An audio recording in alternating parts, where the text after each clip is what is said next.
www.thegreatwhitebrotherhood.org. Rigor mortis. Rigor mortis, the Latin term, which implies stiffness after death, occurs in all mammalian creatures, animals and man, shortly after the cord connecting the spirit with the body breaks, and the spirit is free to leave the body. This action, effectively, causes the body to cease to function as a living entity, and thus it returns to its natural state, of a useless piece of flesh, which it was, before the spirit animated it. This somewhat unpleasant description was deliberately used to wake people up to the simple fact that the physical body, without the spirit to animate it, is not a living entity. It is the spirit, working through the body, that gives the body the appearance of life. So, once the spirit leaves the body, a certain number of processes begin. First, the various auras also quit the body, and follow the spirit, on its journey into spirituality. But, there is one part that does remain, and that is the etheric double, which is, itself, in contact on one side with the physical body, and on the other, with the etheric realms. Now, there is one more important step to take, before we can really say that a person is truly dead, from a physical perspective. The mind, which is normally working in close association with the brain, tends to be unwilling to leave the body. The mind is not physical, but cherishes its connection to the physical brain.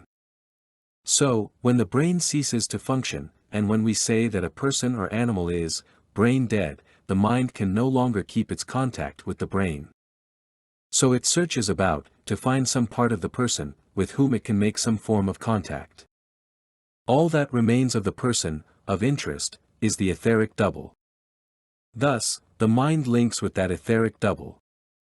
Then a form, of what people call astral projection, starts to occur. When this happens in sentient, living, people, a form of paralysis of the body occurs, in which the person is completely frozen, unable to move. So, in a dead body, we call this similar effect, rigor mortis, stiffness after death.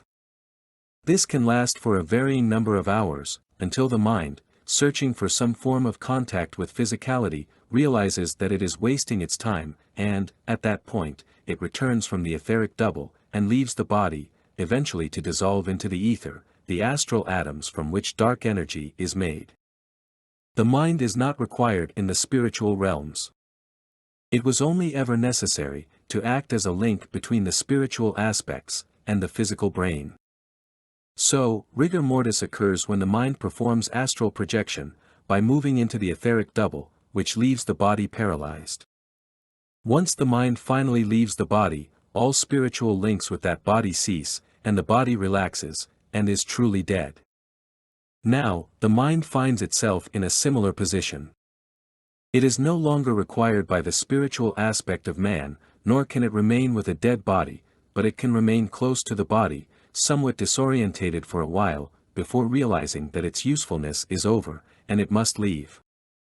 Thus, through respect for this mind, which has served both the person, and his brain faithfully throughout his incarnation, it is polite to wait at least 3 days, until rigor mortis has terminated, and the mind has drifted away from the dead body.